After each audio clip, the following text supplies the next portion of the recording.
Hey everybody, this is your girl. This is Gardening at the Root 101, and I hope you're having a fantastic day.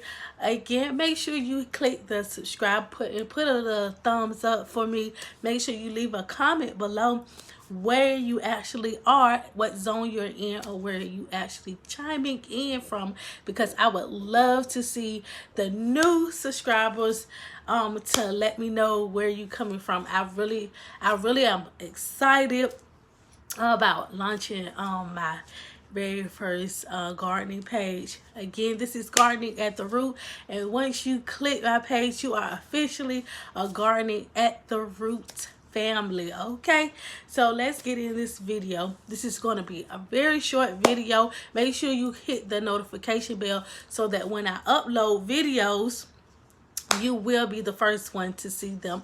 Okay, so yes, so today we're talking about things that you can use to grow your garden. Of course, with the seasons changing, everybody is going through their transition, trying to get their seeds together, and they are really excited. I am really excited for this year to have started, because I am anticipating to be growing a lot of things, because with the way things are going and the food prices are going higher, so this is the time to start growing. So I just wanted to do a quick video about some things that you can use that are very inexpensive to grow your vegetables and to grow different things in your garden, whether you live in an apartment or whether you live in a house or a townhouse. Wherever you live, you are able to grow. And I'm going to just give you a few tips. Remember, if I did leave some out, make sure you put it in the comment below so that everybody can be a part of the conversation, be a part of the things that they can reuse to start their garden, because gardening can definitely be expensive the first go round, but as you continue to garden, it gets a little bit easier. So the new gardeners, we don't want to scare them about thinking that it costs so much money, okay, to start a garden, when it really doesn't. It's just to get started, okay? First, and I have my notebook. So first things first, you definitely have to figure out what kind of space you have and where you're going to garden. That is the first thing that you definitely need to do. You need to figure out what space you're going to use for your garden, whether you live in an apartment and you have a balcony or a back porch or a little yard. It's definitely the time to figure out where you want to actually put your things. And once you figure out where you want to put your things, where the sunlight, where you get the most sunlight at, then that's when you go into finding things that are reusable, okay, that we can start gardening, that's not going to cost us so much money, okay? So we're going to start with number one, grow bags. Grow bags are a very, very, very great tool to have. I wish I had some, but apparently I don't. And I definitely will do another video and show you what the grow bags look like as well. Okay, so a grow bag is a very versatile bag. It's a bag that you can add your soil, and you can plant almost anything inside of your grow bag. If you're looking, just type in grow bag. You can look on Amazon. They are very inexpensive, and you definitely can use them outside. You can use them pretty much for a lot of things, okay? I also found this bag. This is actually a jumbo garden bag, and the way they have it picture up here, they have it picture where you actually add just soil around the garden. But if you wanted to, you can actually put a little bit of hose under the bottom of the bag, because this bag is very sturdy. And you can also put some little hose here where the water would drain out. So if you want to grow maybe a tree in there or something, this is also a great alternative, okay? And we're going to do another video where I did a Dollar Tree haul of the gardening things that I picked up. So definitely make sure you subscribe so you can see that video as well. Okay, next, a 5-gallon bucket. If you guys don't know what a 5-gallon bucket is, I thought I had one right here too. But a 5-gallon bucket is definitely the thing that gardeners are using right now.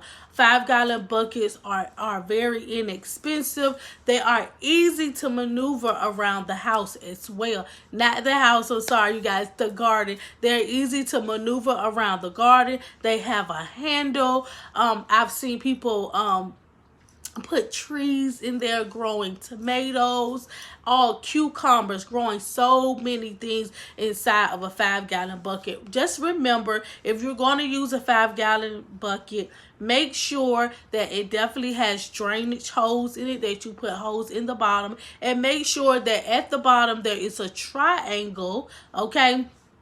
And there's a triangle at the bottom, and that's a food grade symbol. All right, and you want to make sure that your 5-gallon bucket is food gradable, which means if you use it, it's not any toxics inside the bucket. Okay, one great place you can also look in the bakery. You can always go to the bakery and make a good rapport with them and ask them, once you use the buckets that they use the frosting in, do you mind if I can have them? Those are definitely inexpensive ways that you can do. A lot of times the bakeries and different food establishments throw the buckets away. This is a great alternative that you can use in your garden or on your balcony. You can paint the buckets, okay, to reuse and recycle. All about reusing and recycling, okay? Tip number, well, whatever tip it is. What I like to do, I got this particular bucket and the buckets that you see behind me from my local nursery, okay? So nurseries usually have a lot of flowers come in. And when they come in, a lot of times the flowers die or they don't even need the buckets anymore, okay? So they usually have a field in the back where they toss these buckets at and they just sit there and get rained on. So if you want to have a reusable option, which I do, I go to my local nursery and I go in the back and they have these all back there. They have all shapes and sizes. They have 2 gallon, 3 gallons, 5, 20-gallon buckets, okay? And usually they're maybe $2 or $3 sometimes at the most. So this is a great alternative if you on a very tight budget and you don't really have a lot of money, but you want to start gardening. Of course, it looks regular. It's nothing fancy about them.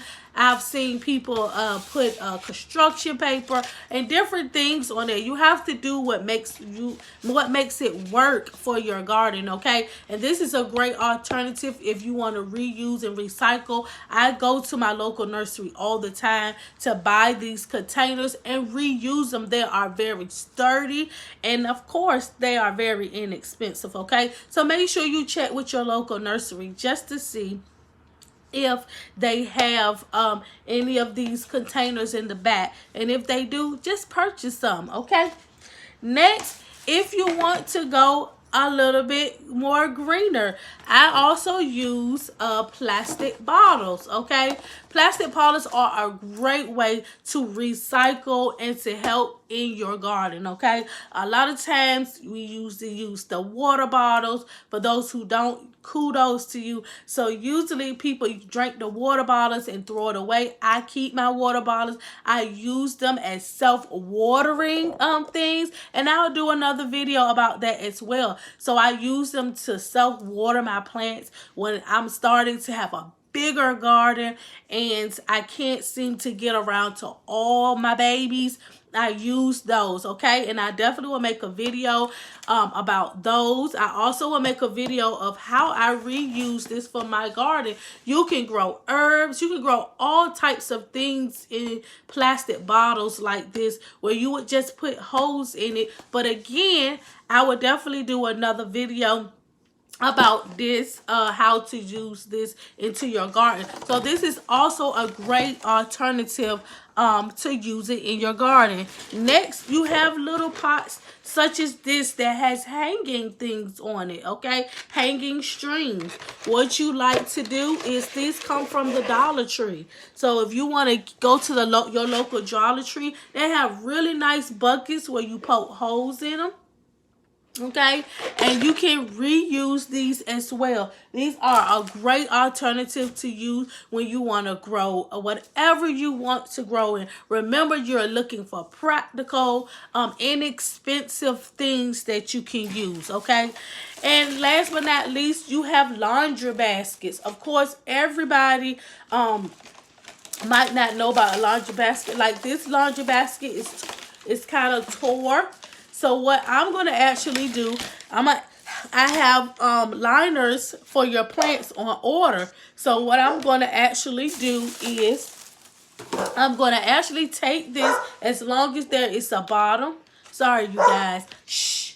Sorry, you guys. So as long as there is a bottom to it, okay, I'm going to actually line the inside of this with grow fabric, and then I'm going to use this outside of my garden to grow something in it. I don't know exactly what I'm going to grow in it, but I'm going to definitely grow something in it, all right?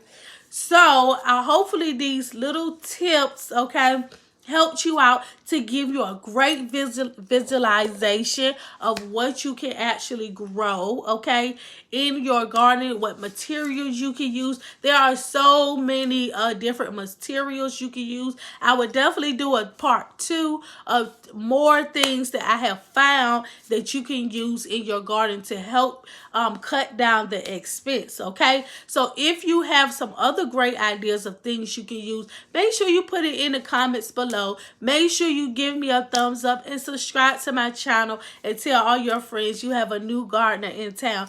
But thank you for watching. Don't forget, this is Gardening at the Root 101, and make sure you hit the subscribe button, a thumbs up or a thumb down. It's totally up to you. So thank you for watching. I definitely will be back to give you another awesome video, part 2 of other storage things that you can use to garden. And you guys have an amazing day.